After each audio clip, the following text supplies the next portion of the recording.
Assalamualaikum warahmatullahi wabarakatuh. Perkenalkan, nama saya Ahmad Zulfikri dengan NPM 2014-15-1072. Di sini saya akan menjelaskan tentang perdagangan dan perburuan satwa liar. Dan judul penelitiannya yaitu ada nilai ekonomi dan analisis kebijakan perburuan dan perdagangan satwa liar di Kabupaten Manokwari oleh Sepus Marten Fatem, Joni Marwa, Malaysia Bresson, Yubel Maria Mason, dari Jurnal Penelitian Kehutanan Malaysia tahun 2021. Daftar isinya yaitu yang pertama ada pendahuluan, yang kedua ada metode penelitian, yang ketiga hasil dan pembahasan, dan yang keempat penutup.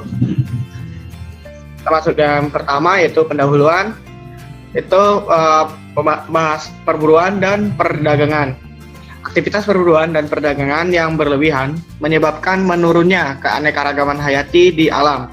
Beberapa jenis satwa yang dilaporkan mengalami penurunan populasi secara signifikan akibat aktivitas ini dan telah mendapatkan perhatian internasional.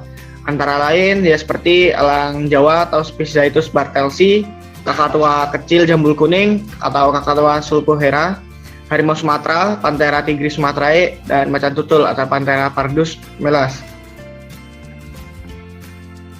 Lembaga yang mengontrol perdagangan tumbuhan dan satwa liar itu untuk mengontrol dan mengatur perdagangan satwa yang dilindungi dan menekan perdagangan gelap satwa liar. Sebuah kesepakatan internasional disahkan dalam CITES atau Conventional of International Trade in Endangered Species of Wild Fauna and Flora. Kemudian CITES ini diimplementasikan secara luas dan sukses dalam mencegah kepunahan dari spesies yang terancam punah. Di Indonesia sendiri, pemanfaatan satwa liar telah diatur dalam Keputusan Menteri Kehutanan nomor 447 garis miring KPTS strip 2 Romawi garis miring 2003 tentang tata usaha pengambilan atau penangkapan dan peredaran tumbuhan dan satwa liar. Masuk ke bab 2 yaitu metode penelitian. Penelitian ini dilaksanakan di distrik Manokwari Barat selama bulan Mei sampai bulan Juni tahun 2012. Daerah atau lokasi penelitiannya ditentukan secara sengaja atau purpose berdasarkan keberadaan responden. Data yang diambil itu data primer yang dikumpulkan merupakan hasil observasi dan wawancara. Data ini meliputi jenis spesiesnya, jumlah, harga, teknik perburuan, daerah asal ya, atau sumbernya, dan jalur pemasaran satwa liar. Ada data sekunder juga yang meliputi keadaan umum lokasi penelitian yang diperoleh dari Badan Pusat Statistik. Berikut ini adalah peta lokasi penelitian. Ya di sebelah kiri ini ada sampel yang meliputi dari Pasar Sanggeng dan Wosi Borobudur, ada Bandara Randani, ada pelabuhan dan lokasi ditemukannya perdagangan satwa liar yang lain. Ketiga yaitu hasil dan pembahasan.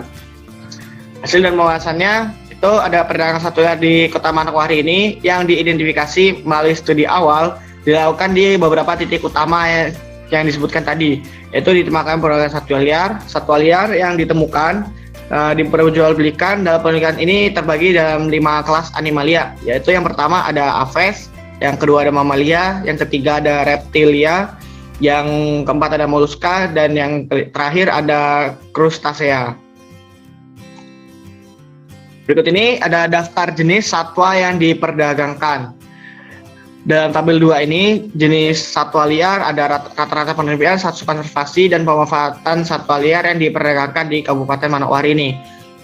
Untuk kelas aves sendiri ini ada kakatua koki, ada nuri bayan, katsuari kepala hitam, perkeci pelangi, nuri kelam, nuri coklat, cendrawasih, kecil, jalak, dan merpati. Semuanya ini masuk dilindungi, ada yang dilindungi dan ada yang tidak dilindungi.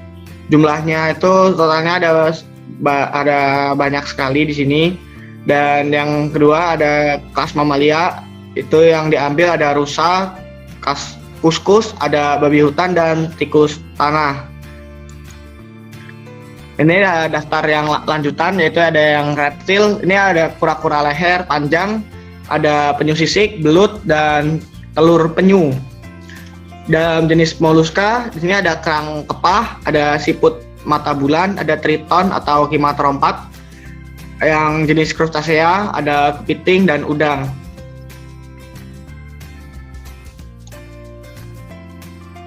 Nilai di sini ada nilai ekonomi satwa liar. Dan seperti yang grafik ini dijelaskan, pendapatan terdiri dari 5 kelas satwa tersebut. Nah, pendapatan terbesarnya itu diperoleh sekitar 7 juta per bulan atau sekitar 47% dari seluruh perdagangan, dan sebaliknya untuk kontribusi terendah itu sekitar 1 juta per bulan atau 3% dari keseluruhan. Proses perburuan dan perdagangan satwa liar, yaitu pertama proses perburuan itu perburuan atau penangkapan, lalu seperti menjerat, menangkap, pengumpulan, menyelam, dan menembak. Yang lanjut ke pengangkutannya mereka melewati kapal feri atau jalur laut antar pulau, dan dalam jalur daratnya mereka pakai mobil. Lanjut ke perdagangan ini mereka langsung setelah ditangkap, ada yang langsung diperdagangkan langsung ke konsumen, ada juga yang diperdagangkan melalui penadah.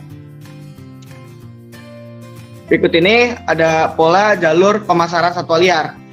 Ini ada yang pola pertama, ini dari jenis Aves, mamalia, reptil, dan molluska. Ini biasanya setelah ditangkap langsung dijual melalui konsumen langsung. Dan pola yang kedua, jenis krustasea ini biasanya mereka ditangkap lalu penangkap itu menjual ke penadah, dan penadah baru menjualnya ke konsumen. Berikut analisis masalah kebijakan dalam perburuan dan perdagangan satwa liar. Perburuan dan perdagangan satwa liar ini diatur dalam Undang-Undang Republik Indonesia Nomor 5 Tahun 1990 terhadap perilaku tindak pidana kejahatan satwa. Sanksi yang diterima yaitu berbunyi barang siapa dengan sengaja melakukan pelanggaran terhadap ketentuan sebagaimana dimaksud dalam pasal 19 ayat 1 dan pasal 33 ayat 1 dipidana dengan penjara paling lama yaitu 10 tahun dan denda paling banyak sekitar 200 juta rupiah. Dan untuk tindak pelaku pidana pelanggaran satwa, yaitu barang siapa karena kelalaiannya melakukan pelanggaran terhadap ketentuan sebagaimana dimaksud dalam pasal 19 ayat 1 dan pasal 33 ayat 1 dipidana dengan penjara kurungan paling lama 1 tahun dan denda paling banyak 100 juta rupiah. Selanjutnya yaitu bab 4 yaitu penutup. Dalam penutup ini ada berisi kesimpulan, yaitu kesimpulannya nilai ekonomi satwa liar yang diperdagangkan di Kabupaten Manokwari adalah 91.925,378 per tahun yang berasal dari kelas Aves, mamalia, reptil, molluska, dan krustasea. Kelas satwa liar Aves dan mamalia memiliki nilai ekonomi tertinggi, yaitu masing-masing 44.217.143 rupiah per tahun. Dan yang selanjutnya itu ada 38.480.000 per tahun. Perburuan ini dilakukan dengan cara menjerat, menangkap, mengumpulkan, menyelam, dan menembak.